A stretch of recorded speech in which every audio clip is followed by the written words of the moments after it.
Hello and welcome to happy cinema. ఈరోజు మాధవన్ నటించిన 'ఆప్ జైసా కోయి' మూవీ యొక్క రివ్యూ అయితే చూద్దాం.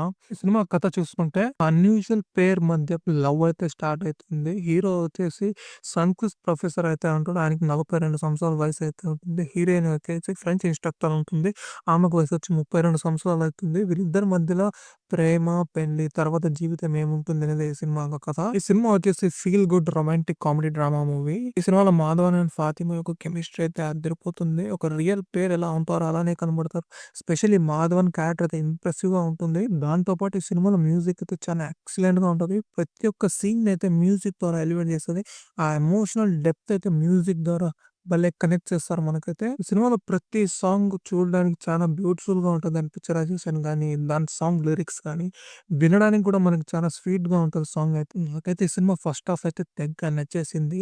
బికాస్ ఆఫ్ మాధవ్ అని ఆయన క్యూట్‌నెస్ గాని, ఆయన కామెడీ టైమింగ్ గాని, ఆయన కొన్ని కొన్ని మూవ్‌మెంట్స్ అయితే భలే ఉంటాయి. అదే రకంగా ఫాతిమా కూడా తన క్యారెక్టర్‌ని బ్యూటిఫుల్‌గా ప్రెజెంట్ చేసింది. తన రోల్ ఏంటని క్లియర్‌గా అర్థం చేసుకొని దాన్నైతే పెర్ఫార్మ్ చేసిందని నేనైతే అనుకుంటా. ఎందుకంటే క్లారిటీతో ఆ క్యారెక్టర్‌ని అయితే డిజైన్ చేశారు. దాంతో పాటు ఎలానో సాంగ్స్ ఉన్నాయి. కామెడీ సీన్స్ ఉన్నాయి. ఖచ్చితంగా 1 అవర్ ఎలా పోతుందో మనకైతే తెలియనే తెలీదు. ఈ సినిమాలో అయితే సోషల్ మెసేజ్ గురించి అయితే డైరెక్టర్ మాట్లాడడానికైతే ట్రై చేశాడు. దీంట్లో మెన్ అండ్ విమెన్ ఈక్వాలిటీ గురించి డైరెక్టర్ బాగానే ఆ సీన్‌నైతే కన్సీవ్ చేశాడనుకుంటా నేనైతే. దాంతో పాటు సెకండ్ హాఫ్‌లో కొన్ని కొన్ని సీన్స్ అయితే అన్‌వాంటెడ్ అని నాకు కూడా అనిపించాయి. అంటే టీనేజర్స్‌లో ఉండే అబ్బాయి, అమ్మాయి గాని వర్జిన్ ఉండకపోవడం గాని, ఆడవాళ్ళు మందు తాగడం గాని, లేకుంటే ఎక్స్‌ట్రా మ్యారిటల్ అఫైర్స్ ఇవల్ల కామన్ అని ఒక డైరెక్టర్ చెప్పడానికైతే ట్రై చేశాడని నాకైతే ఫీల్ అయింది.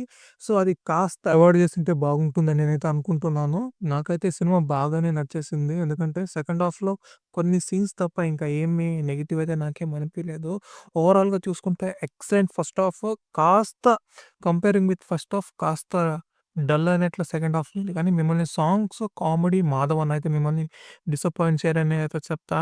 ఓవరాల్‌గా చూసుకుంటే ఇదొక డీసెంట్ వాచ్ మూవీనే. ఖచ్చితంగా ప్రతి ఒక్కరు ఒకసారైనా చూడొచ్చు సినిమా బాగానే ఉంటుంది. సో, ఫ్యామిలీతో మీరు చూడొచ్చు. ఎటువంటి అడల్ట్ కంటెంట్ అయితే లేదు. ఒకవేళ నా కంటెంట్ మీకు నచ్చితే ఈ వీడియోనైతే లైక్ చేయండి. నా ఛానెల్ సబ్స్క్రైబ్ చేసుకొని ఈ వీడియోనైతే షేర్ చేయండి.